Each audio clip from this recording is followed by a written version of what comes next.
Okay, good afternoon, everyone. We're about to get started. If we can silence our cell phones, close the back and side doors, I greatly appreciate it.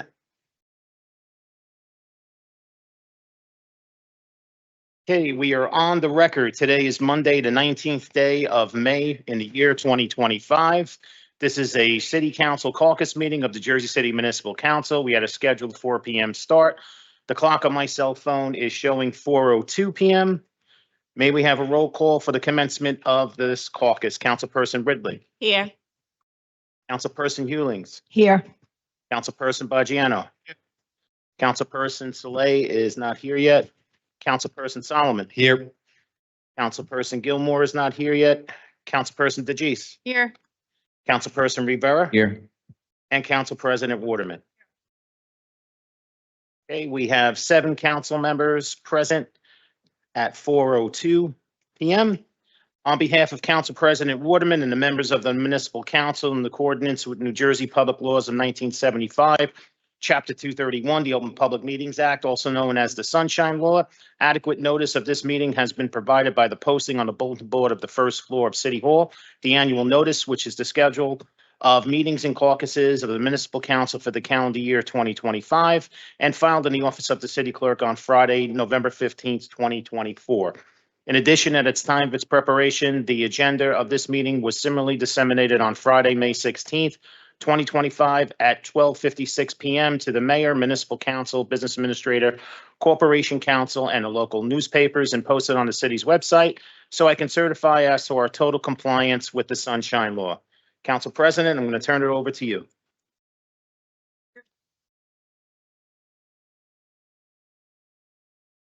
Good afternoon, President Waterman, members of the council. I have several items before you this afternoon. First one, resolution 25-335. 10.9, the resolution will authorize the public sale of 158 vehicles through the public auction, no longer suitable for public use.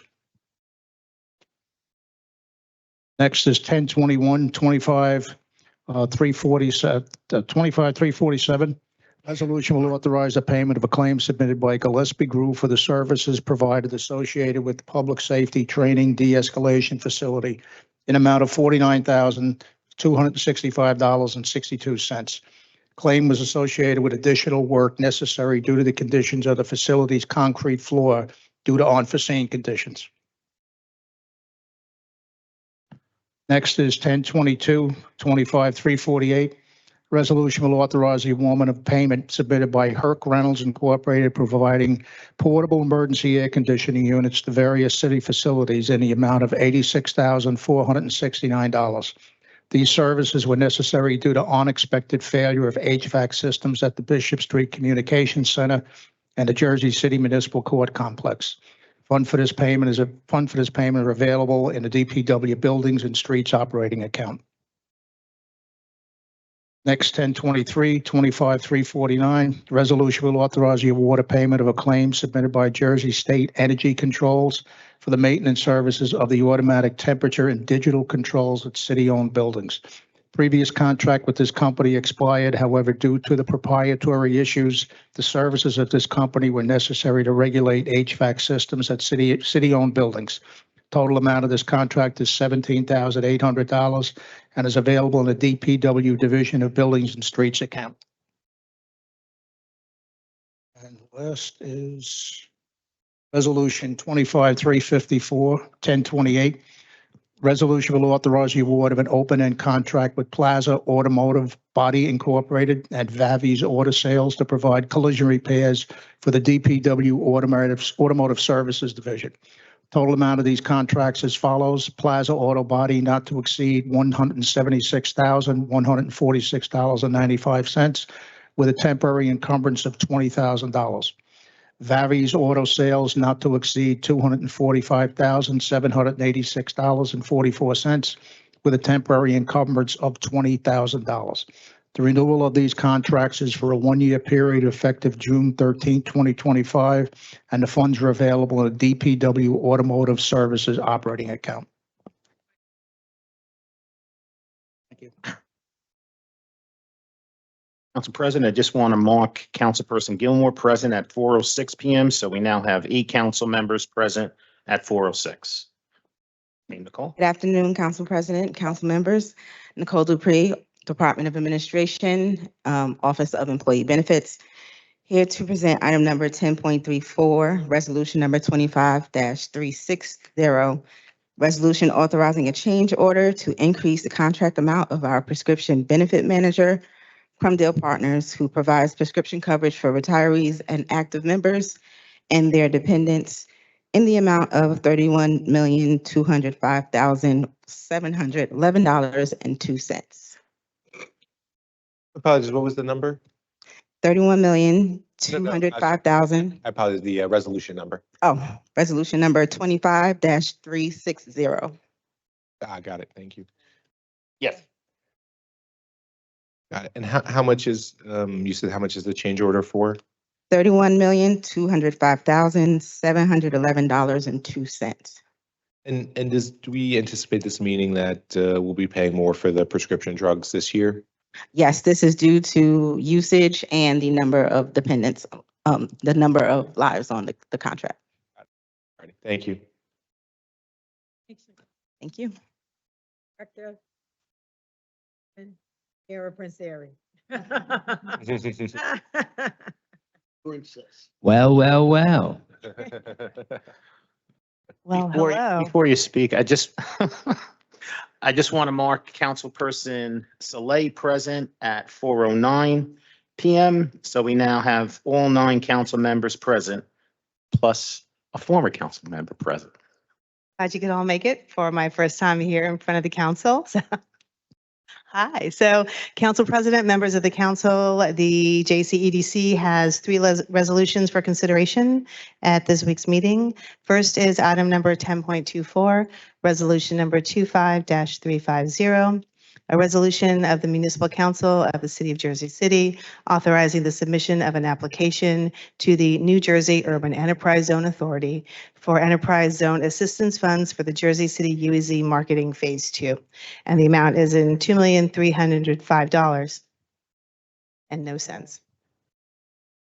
Any questions? Sure. For the marketing phase, Mhm. could you just sort of tell a little bit more about what is, what they'll be, like what the sort of purpose of the marketing campaign is? So there are a couple of different campaigns that are considered in this amount. The first one is $750,000 going to MWW for marketing. This is more specific to City of Jersey City, in particular for the events that we have coming up this next year with World Cup and America 250.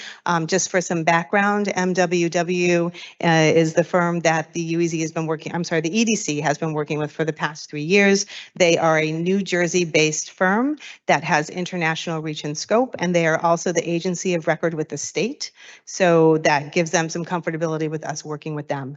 We do have a marketing plan that I actually just received later today. So if you guys would like, I can forward that to you so you can understand this full scope, but it covers social media, it covers print, it covers some videos that we're going to be doing that will also be going onto YouTube, but they're also really important right now for us because of their understanding of the international markets and considering the current climate. They've also been able to sort of guide us as to where to best utilize our marketing dollars based on what's happening in the world and how people are and are not traveling to the United States. So the next item is for promotional items in the amount of $450,000. Those are for the Jersey City swag that you see at all of the events that we do.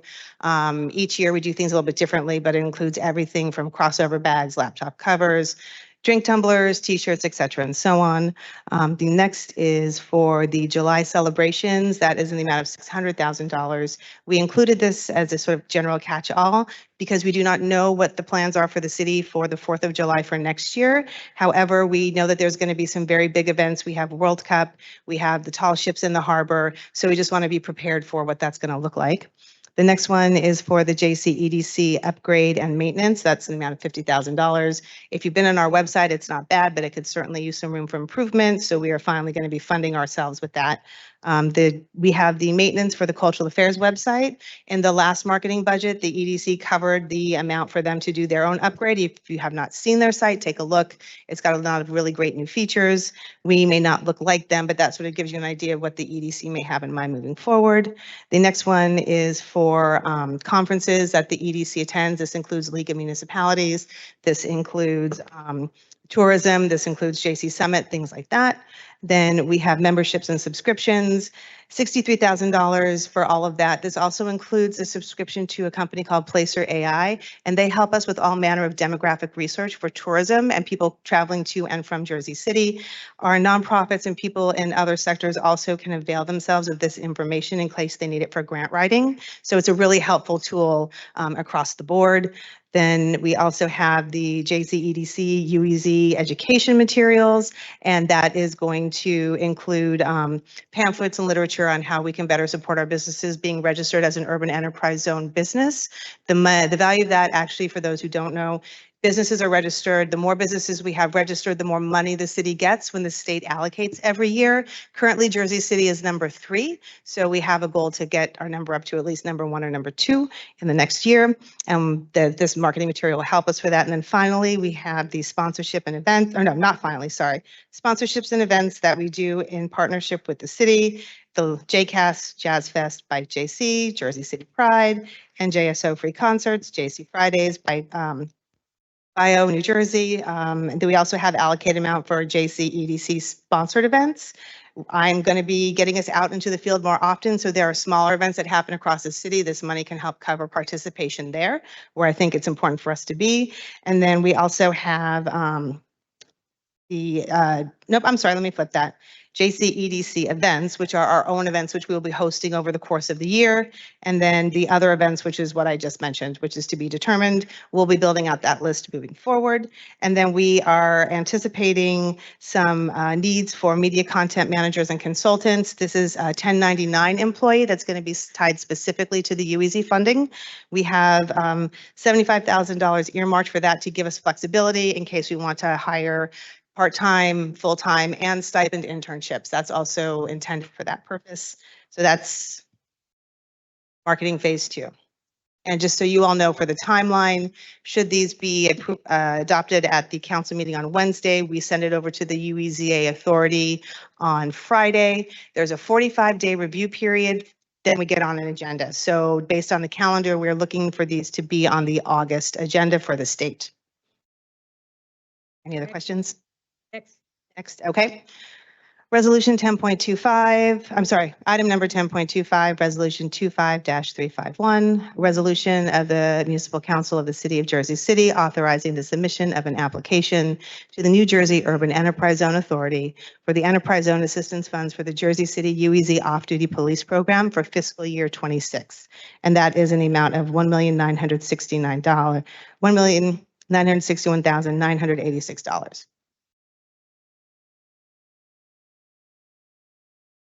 And finally, item number 10.26, resolution 25-352, a resolution of the Municipal Council of the City of Jersey City authorizing the submission of an application to the New Jersey Urban Enterprise Zone Authority for Enterprise Zone Assistance Funds for the Jersey City UEZ fiscal year 26 administrative budget. It's important to note that this is a 6-month budget from July 1st, 2025 to December 31st, 2025. It is in the amount of $379,477. The state actually prefers that urban enterprise zones municipalities submit 6 months budget and not a full fiscal year, in part because if we don't spend that money for a position that we have in there, we do not get that money back. So as we are reevaluating the organization and understanding what the needs are going to be, we thought it was better to be just a little bit cautious and submit this number for the first 6 months. Should we decide to hire another employee, we can tie it to a program and 1099 until we come back to council for the second half of the fiscal year. Thank you. Any questions? No? That's Thank you very all. thorough. Thank you. Thank you. You're welcome. I learned something up there.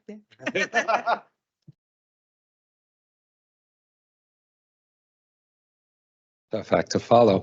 Good afternoon, Council President and members of City Council. HHS Food and Nutrition has one item this evening for your consideration. Resolution 25343, item number 10.17.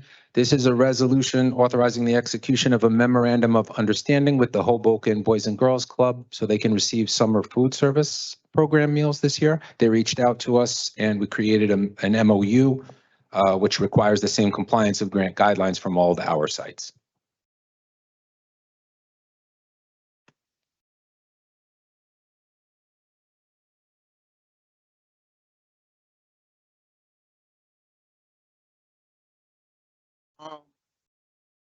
The Hoboken, where's the Hoboken Boys and Girls Club at? In Hoboken? Yes, They don't have meals on? they don't have summer food service. Summer food program? So they reached out to us. We've done this in the past. I believe 2 years ago, we had a few sites. So that's why we create the MOU. So it has the compliance of grant guidelines from the Department of Agriculture. So if anybody doesn't meet compliance, then they would be removed from the program and it's the same reimbursement process. Hmm, okay. Cohen, are they gonna use the same sites that they did like 2 years ago? I don't believe the Boys and Girls Club was one of the sites, but it's the same thing. They have to provide a site manager. They have to it's monitored very closely by our staff and they have to meet compliance. So it acts as the very same as all of our sites, but because it's Hoboken, we require the MOU. How many children are they going to be servicing? I think at last count it was 30 to 40, but I can confirm that number. Feed all the kids. Thank you.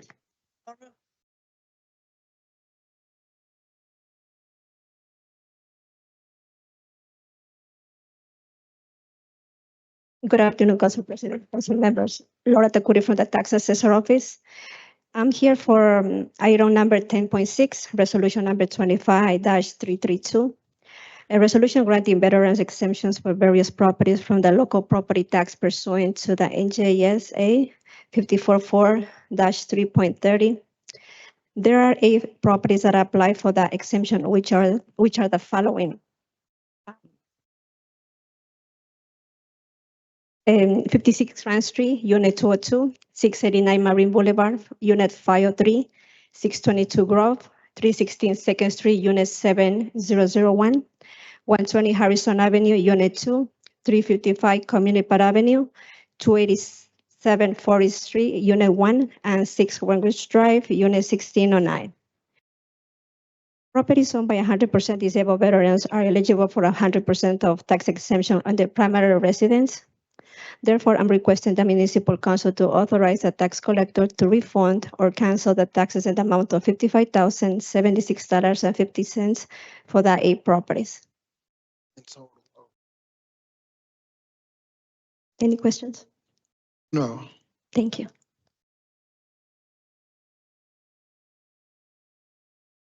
Good afternoon, Council. I have before you item number 18-30. This is ordinance 25-059.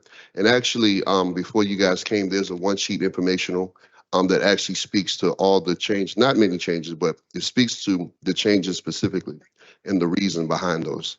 And so if you look at those, you'll see hopefully all the questions that you may have been answered. But if you look at the item, the next to last bullet point, pretty much what it'll let you know is that the entire ordinance has been revised. And we use the word to have a rhythm, so that specifically it's been put in a better chronological order so that anybody who's reading this can distinguish and really remove any gray areas. Before, it was a little bit confusing here and there, but now I feel like it has a more consistent rhythm so that anybody reading it can understand everything that we are asking. Yeah, can I just ask you something? You sure can. You're in charge of the places on Newark Avenue, is that correct? What places in particular are you talking about, sir? Where they're selling the pot? No, that's not me. Oh, it's not you? No, sir. Commerce. All right, okay, never mind. No problem. I do have a question about this. Does this in any way limit the amount of Airbnbs that are being posted on the website illegally? So it doesn't quote unquote eliminate them because people can do it legally or illegally. But if you guys are aware, also, we started a partnership with Airbnb. And so as of March of this year, unless they have a city permit, you cannot advertise on Airbnb's platform, which actually has doubled our application. So that initiative has actually helped in a great deal. You're welcome. Also, now for whenever someone go to Airbnb to advertise, they have to show the city permit that they're eligible to do so. That's always been the case. They just, platforms were not enforcing it. But now Airbnb has led the charge to make sure that if you don't have a city permit, you cannot advertise on their platform, which has also caused other ones to become more compliant. Thank Do we you. have other, oh, sorry. Do we have other agreements with other booking? No, we do platforms? not. Airbnb actually, they reached out to us and so they initiated the process. We also wanted to have a time period to make sure that this worked. But now that we're seeing it flow a lot better, toward the end of the year, we are looking at reaching out to other platforms. Thank you.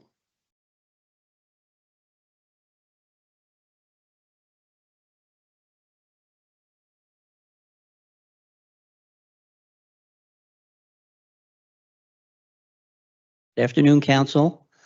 I'm here for item 10.5, Resolution 25-331. And this is a resolution to authorize the tax collector to prepare and mail estimated tax bills for the third quarter. John, John, what is the rate we're proposing on the third quarter estimated tax bill? It'll be 2.338%. 2.338. Yeah. And is that the maximum we're allowed to propose? Yes. Okay. Because I guess the thing that I'm worried about what's happened in the past is when we've done the estimated third quarter bills, we've had this huge increase in the fourth quarter because the whole thing gets shifted. And so I just want to, we have introduced budgets now from all three entities. So I wanted to know if we could estimate what we think the third quarter rate's going to be and then the fourth quarter rate so that, I want to see before Wednesday what we're going to be putting on taxpayers' bills, understanding the budgets aren't approved yet, but they are introduced. Right. And then, I don't know if we have any more ability on this budget to apply for a waiver if the fourth quarter is going to be a really painful quarter. Yeah, I mean, by going up to the max here, we're, Yeah. hopefully the fourth quarter will be smaller. I mean, I did a quick calculation. The average residential assessment is about 486,000. So for the third quarter, the increase would be about $250. Of that, $26 is the municipal piece, the part that we can control. Understood. Yeah, so if you could share that as well as what you believe we're going to be charging on the fourth quarter based on the introduced budgets, and that would be great. Yeah, thank you. Any other questions? Okay, thank you. Jason?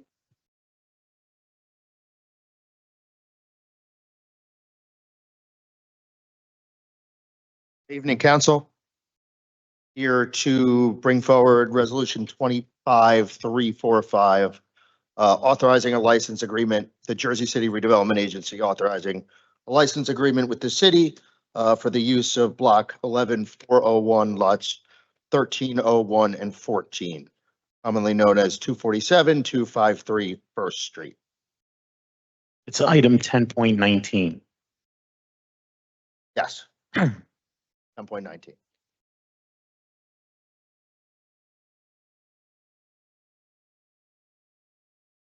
Thank you. Danny?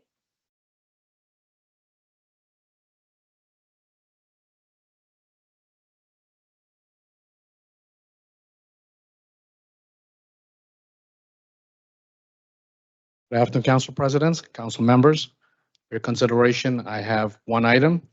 It is Resolution number 25-329, Agenda number 10.3. And the title of the resolution is a resolution authorizing an emergency temporary appropriation for calendar year 2025.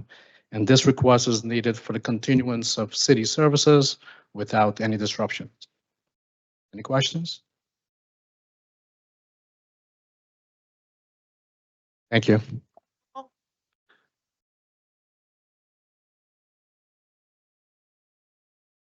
Good evening, Council President, council members. For the record, my name is Paul Kate, Director of Disease Prevention with Health and Human Services. Tonight, I'm asking for your approval for item number 1016, Resolution 25-342. This is a resolution authorizing the acceptance of a renewal grant from the state DOH. This covers our salary and wage for our disease intervention specialists. They are tasked with testing and assisting in treatment for STI cases in the city clinic. But while I have you here, not on this ordinance, but I just want to ask, do you have sort of statistics on how the, I want to call it a vending machine, I don't know what the appropriate term is, but Health kiosk. yes. Yeah, how that has worked and how it's been used and all those. Yeah, definitely. I could send that over to you. We have a pretty comprehensive deck that we have access to the dashboard, and the LTS, they send us a deep dive on the metrics as well. We are in the process of working out the renewal for that contract. There's a lot in play there. Sure, but if you could send us the deck and the stats, that'd be great. Yeah, I'll send it over to you tomorrow morning. Absolutely. Thank you. Thank you very much. Have a good night.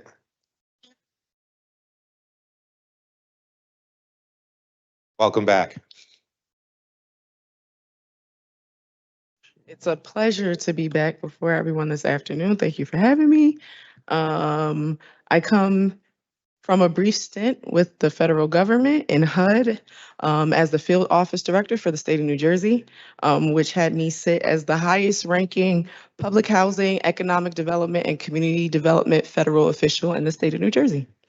But I'm going to bring back that initiative that I have for driving strategic initiatives and developing robust stakeholder engagement and a focus on operations and risk management for our grants. So I have agenda item number 10.11 through 10.15. 10.11 is resolution 25 through -337. It's a resolution authorizing the business administrator to execute the discharge of the mortgage encumbering 36 Clerk Street. In 2008, a mortgage and a note in favor of the city was secured for the amount of $32,103 made under the homeowner repair program.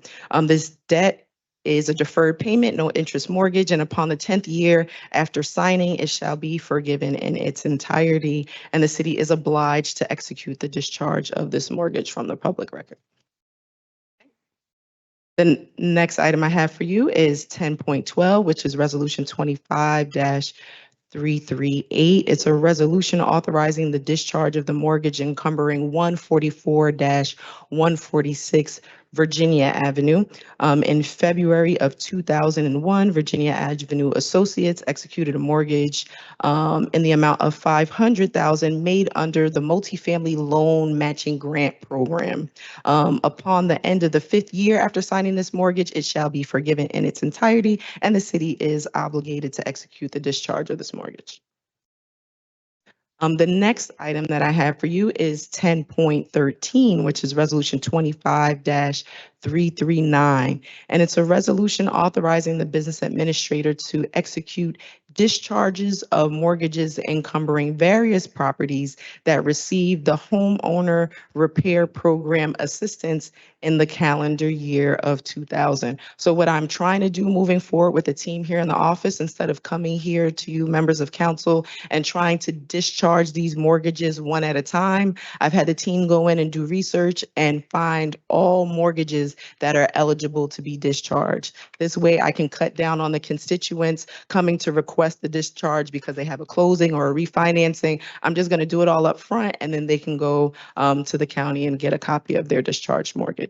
So for this one, there is about 19 properties. Sean, do you want me to read those addresses into the record? No? Okay. Are there any questions? No, I'll talk just to get a copy of the list of the It's attached to the resolution and all the information there. Okay. The next resolution that I have for you is agenda item number 10.14. That's resolution 25-340. And this is the same. We're asking authorization for the business administrator to execute the discharge of mortgages encumbering various properties that receive the Golden Neighborhoods home ownership first-time home buyer assistance grant during the calendar year of 2000. This program does come with a 10-year affordability period, and there are 6 listed properties eligible for mortgage discharge. And the last one that I have for you is agenda item 10.15. That's resolution 25-341. And we are requesting permission to authorize the business administrator to execute the discharge of an affordable housing agreement that was dated May 14th, 1999 with White and Street Associates LLC. The city executed a regional contribution agreement, that's also known as the RCA, with White and Street Associates LLC for the construction of the project known as the White and Street Homes. The purpose of this agreement was to ensure that the units were sold to qualified low-income home buyers and would remain affordable to low and very low eligible households for the minimum period of 20 years. The city has reviewed this matter, and we found that the restrictions and all terms and conditions, including the agreement, have expired and should be discharged from the public record.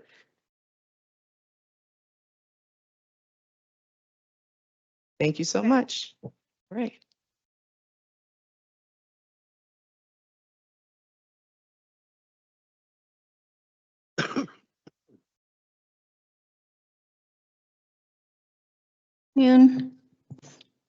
Jennifer Wong, Director of Traffic Engineering.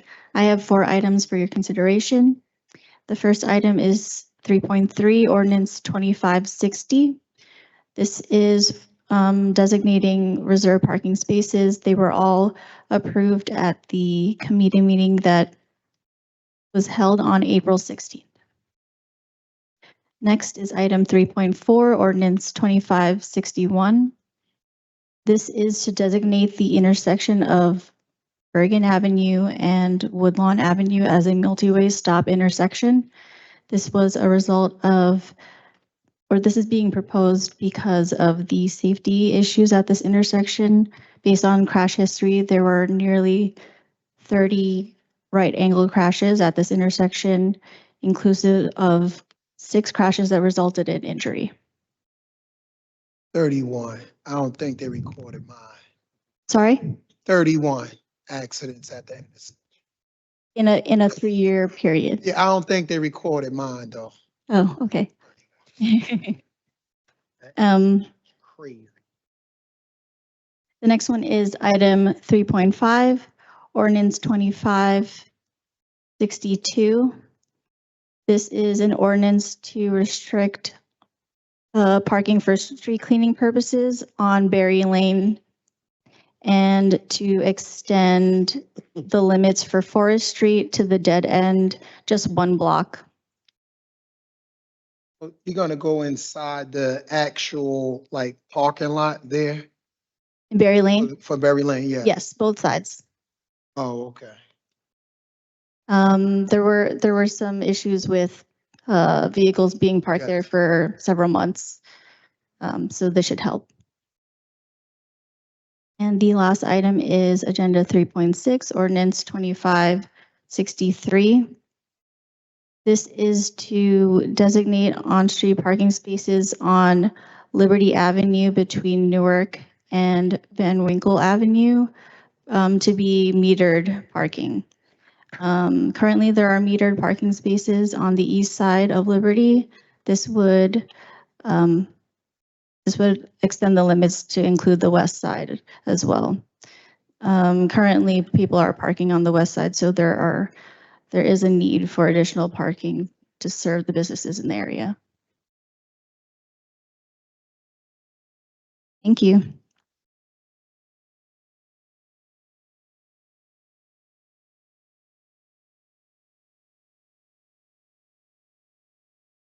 Hello, Council President, members of the council. I have 8 items for the Department of Infrastructure. We're going to start with the easy ones first, so I'll ask Mike to present those. Good afternoon, Council. Mike Manzella, Director of Transportation Planning, Department of Infrastructure. First item is agenda item number 10.18. It's resolution 25-344. It's a resolution supporting the NJDOT's Palisade Avenue Bridge Replacement Project. The DOT is in concept development for this bridge replacement. Construction is anticipated in 2030. And the DOT conducted a public information center, had a few comments from the public, mostly in favor of the project. So we are recommending a resolution supporting replacement of this bridge. Next one's agenda item number 10.33, resolution 25-359. This is a resolution requesting from NJDOT a 6-month extension for the grant award to award the construction contract for the Manhattan Avenue, Franklin Street Bikeways Grant Project. Our department has started the design process. It's moved along really well. We've had really good conversations with DOT. We've submitted some initial, very early layout concept plans. They're very much on board with the modification that we've talked about, just focusing on Franklin Street. The deadline is currently June 11th, and due to the back and forth that we've had with DOT, they are willing to extend us one more time. In fact, we proposed to them a 3-month extension. They said, no, go ahead and ask for 6. So fingers crossed that there'll be no problems with them granting that, and we'll move forward on the project, continue to move forward. That's it. Okay, I'll go through the rest of them.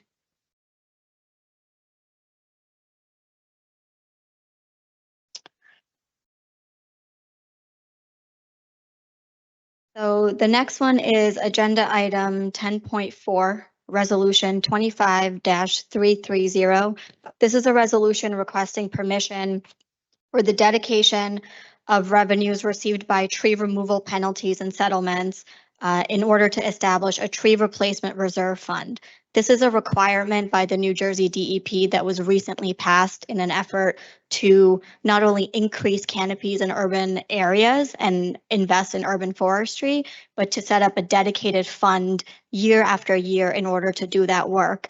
And so essentially this would create that from any penalties that are assessed or any revenues that are collected through any activities related to tree removals or replacements throughout the city. Is the amount that we're getting in the fines enough to from grinding the stump down to getting a replacement tree to planting it and maintaining it for 2 years? Is that enough to basically supplant the new tree, or? It probably wouldn't include the 2-year warranty of maintenance period, because right now a vendor does that and we get charged essentially a premium for a vendor to do that work instead of in-house staff doing it. So the intention of this is that the fees would cover the prep work at that site that has to be done, expanding the tree pit if that's necessary, purchasing the tree, planting the tree, but it wouldn't include some of those additional items.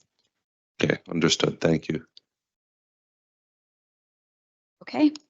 The next one is agenda item 10.10, resolution 25-336. And this is related to agenda item 10.27. So I'll do 10.10 first. This is a resolution rejecting all bids received by the City of Jersey City for on-demand bus services that were received in November of 2024. So that's for, so what's gonna happen with the contract then?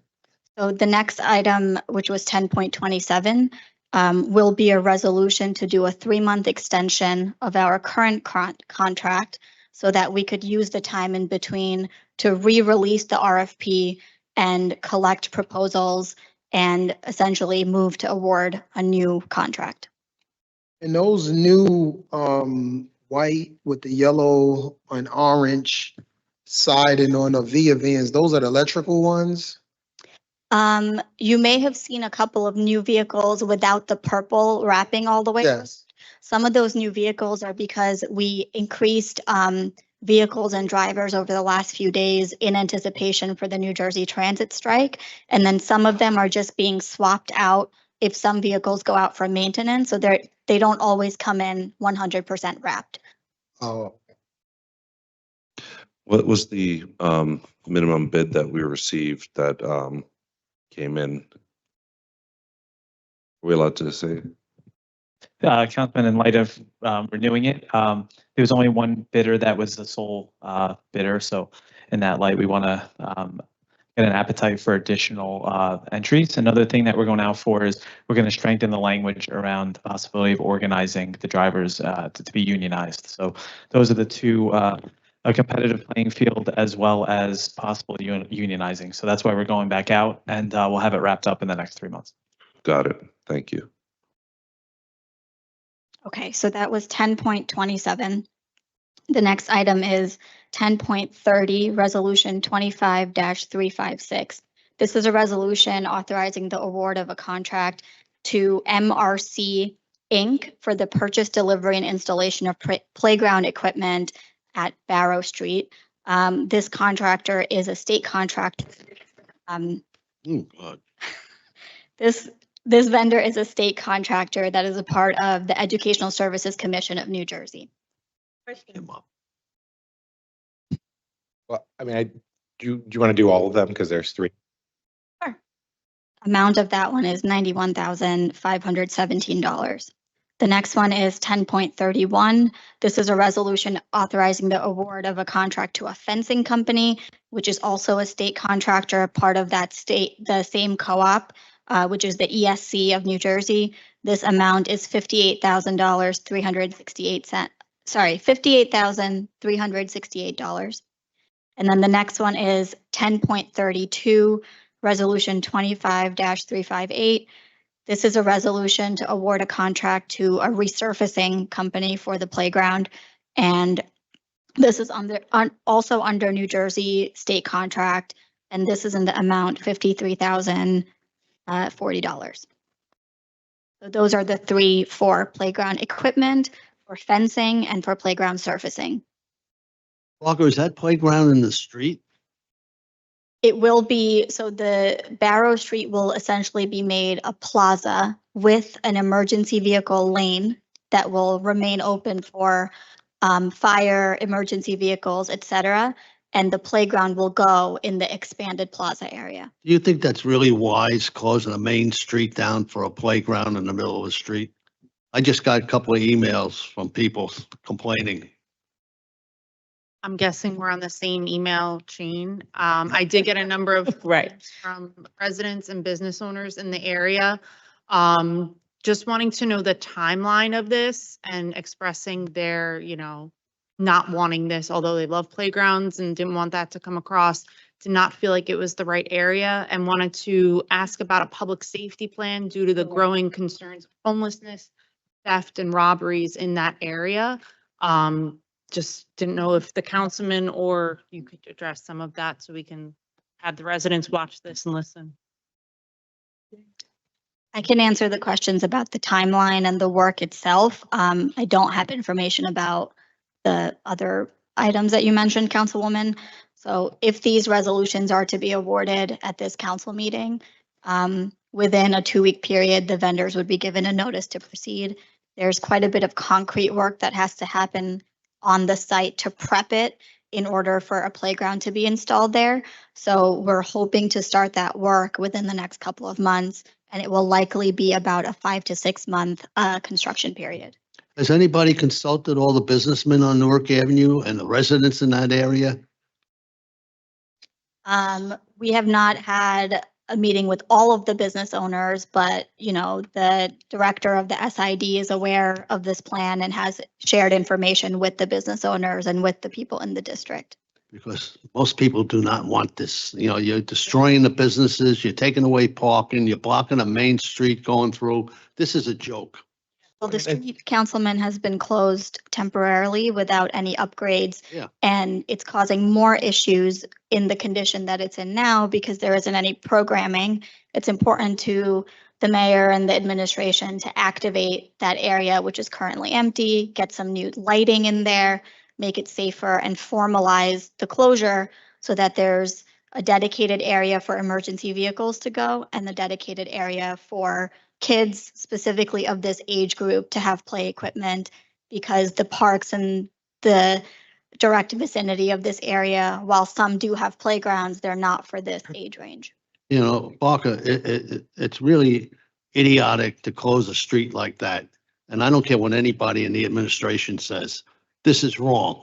And it's absolutely ridiculous. I travel down Christopher Columbus Drive every morning coming to City Hall. And people would love to make that left-hand turn there onto that street.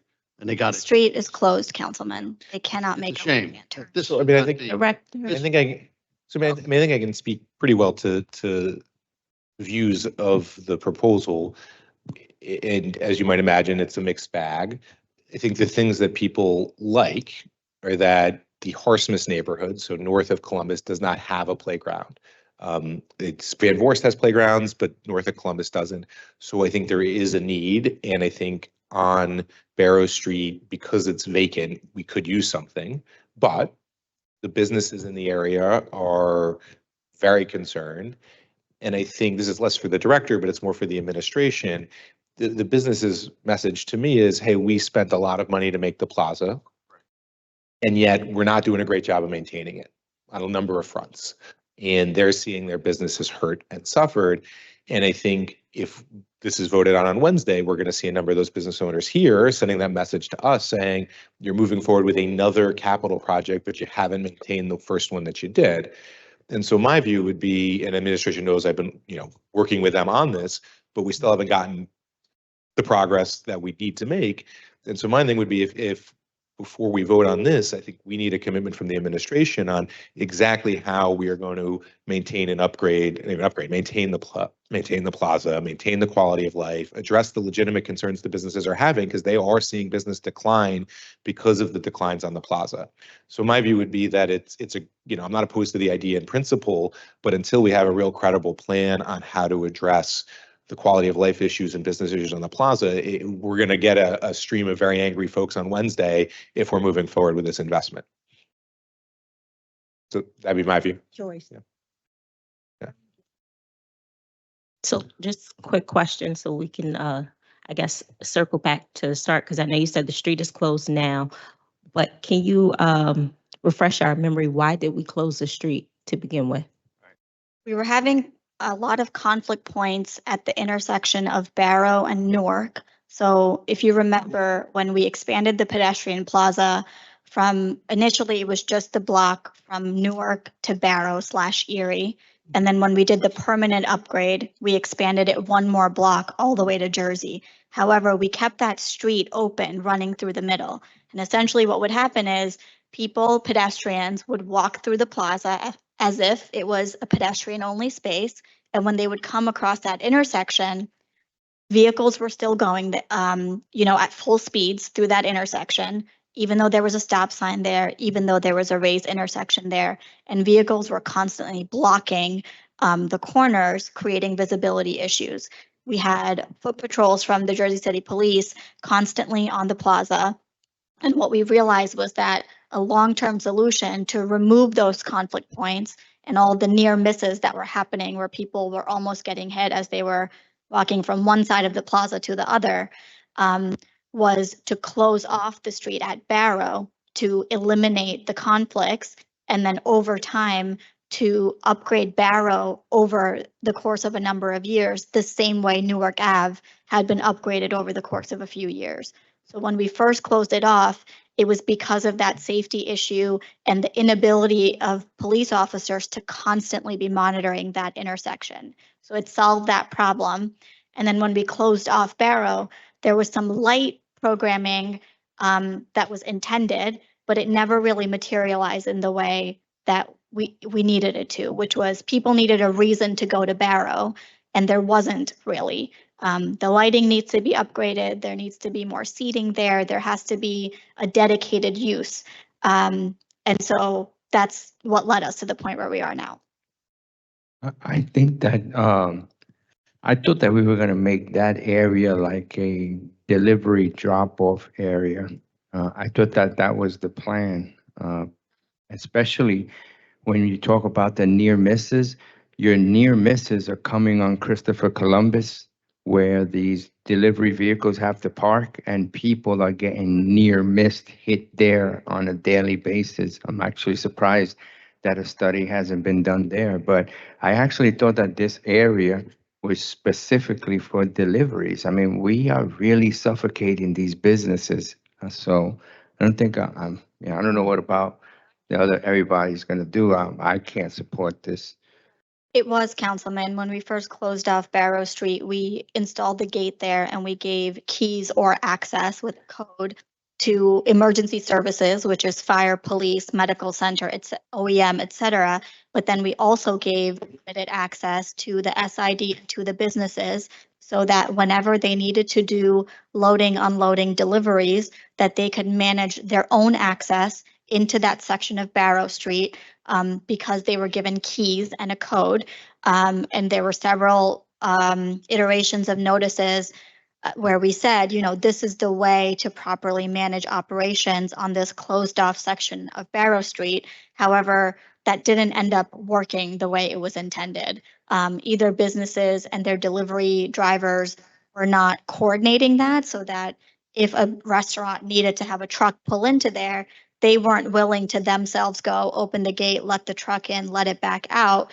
And so what we saw happening was that trucks for deliveries would continue to park on top of the crosswalk on the outside of the gate, on top of the crosswalk on the Jersey Avenue side, on the Newark Avenue side, and on the Erie Street and Bay Street side. So we did try that and it didn't quite end up working the way we thought.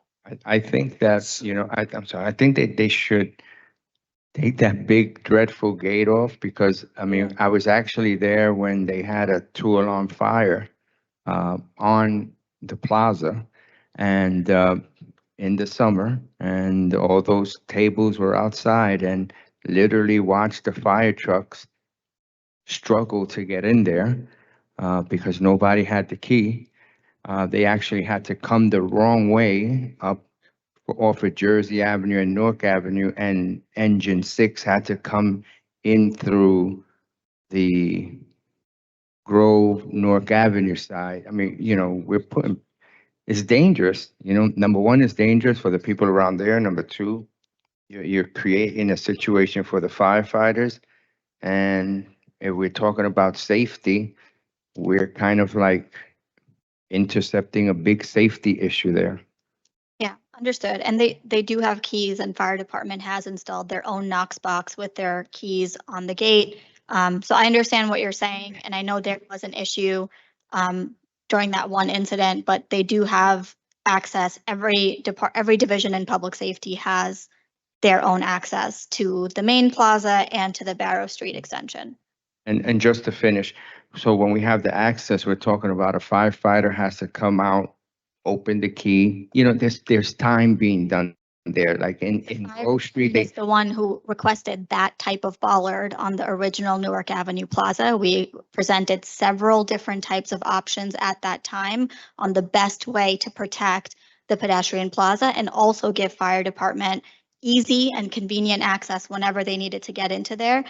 The decision was made alongside the fire department to have a type of bollard where they would enter their own key into the bollard, lift up the sleeve of it, and then drive through. So the fire department said they did not have a say in that. Okay, I know there's been a lot of Right. So Barker, I just want to make sure I understand this correct. So initially the street was closed, for precautionary measures from a safety standpoint, because I guess it was a point of confusion as you went through Barrow to get the Newark and go over. That's the rationale, the street was closed? That's the reason? The portion of Barrow Street? Yes. That's one of the reasons, correct? We can make the case that we close the city down. If it's a matter of there was no point where we considered enforcement mechanism, installing a traffic light and things like that, because the issue that I'm having as I'm listening to all this is, first of all, I can't envision where it would be a safe route for the emergency vehicles to get through in an expedited manner when the park is there. And then from a safety standpoint, I don't know how safe that is. You're talking about emergency, you're talking about kids 5 and 6-year-olds that's playing around. It would be fenced, Councilman, the play area. Oh, you would put a fence there?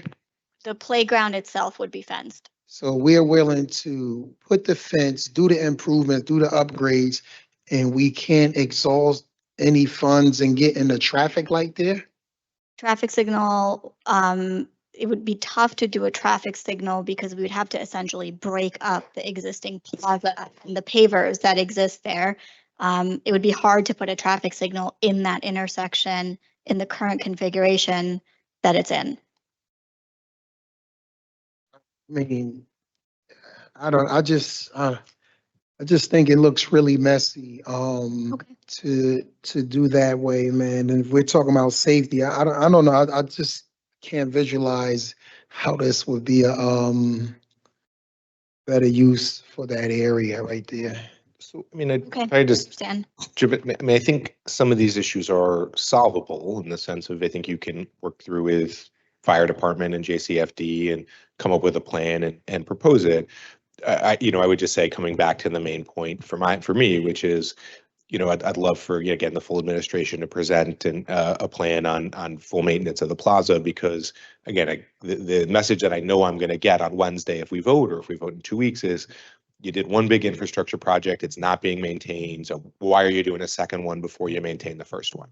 I just know that's the message, and that's a fair question. That's not an unfair question that people are going to ask us. So for me, that's the thing. Some of these concerns are real, but I think we can address them if we address the main issue that folks are having right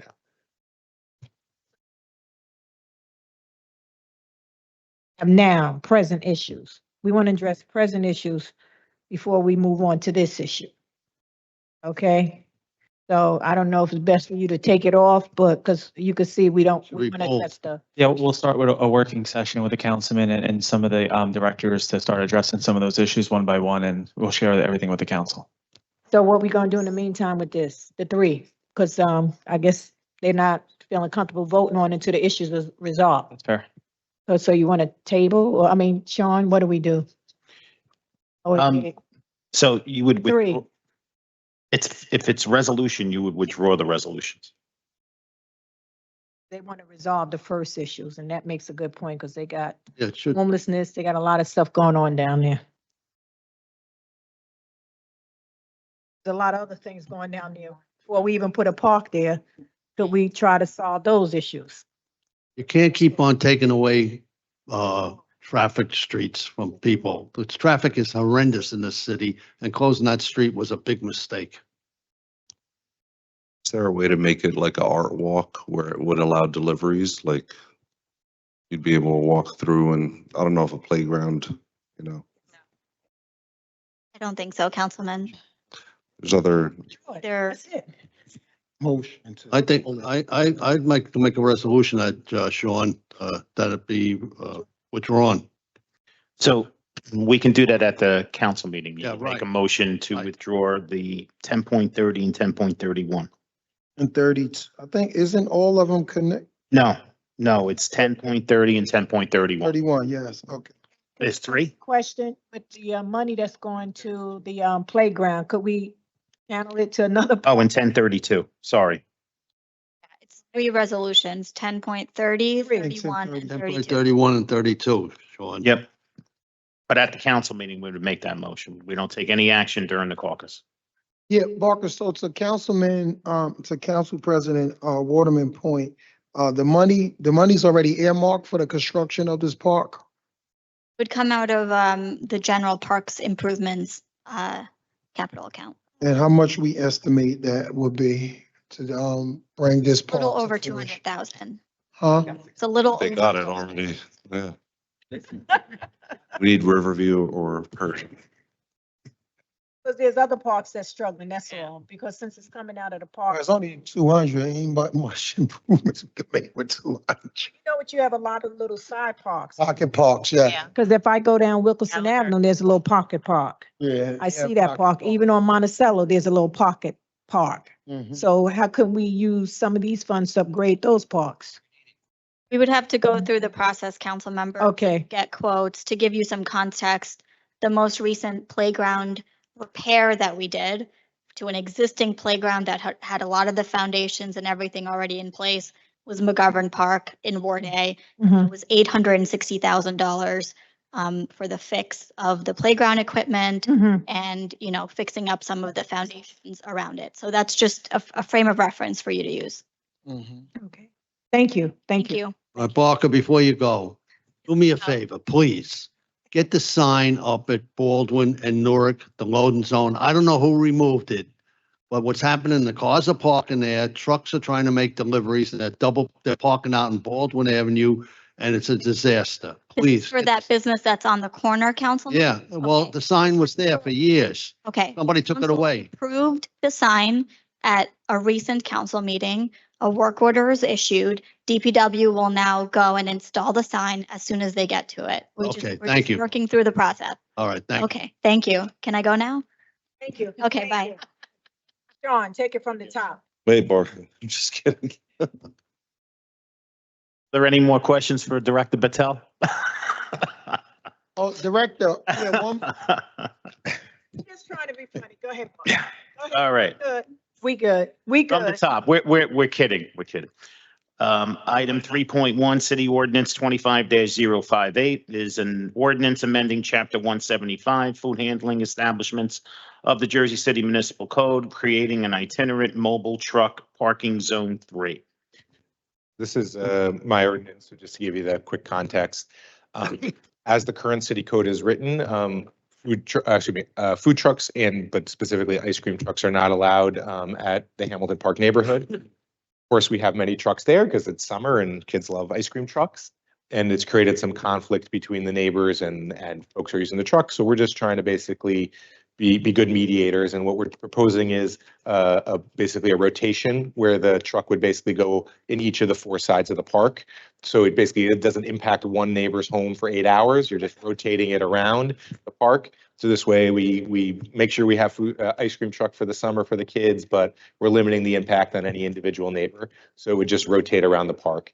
And so it basically just creates that process and hopefully ends whatever conflicts existed. And then we presented it at the neighborhood association meeting last week. And so we got the feedback, made changes, and now it's here. Okay, items 3.2 through 3.6 were touched on earlier. Item 3.7, City Ordinance 25-064, is an ordinance amending Chapter A 352, enabling ordinances of the Jersey City Municipal Code, dedicating a plaque on a bench located on Grove Street or Newark Avenue in the city of Jersey City in honor of Arif Patel.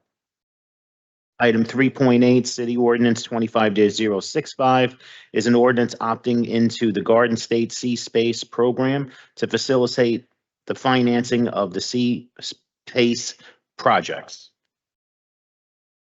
Second reading ordinance, item 4.1, City Ordinance 25-005 is an ordinance implementing Chapter 67 Pedestrian Malls, Article 3, Provost Street, between Bay Street and Morgan Street, pedestrian mall, excuse me. Same thing. Now, this is different. Item 4.2, City Ordinance 25-055 is an ordinance authorizing the execution of a temporary construction easement and access agreement between the City of Jersey City and Stocco Development Group, LLC, authorizing Stocco to install and maintain one monitoring well at 605 Monmouth Street. Item 4.3, City Ordinance 25-056 is an ordinance of the Municipal Council amending Chapter 3, Administration of Government, Article 10, Department of Housing, Economic Development, and Commerce to amend the required wage, benefit, and leave standards for building service workers covered development projects.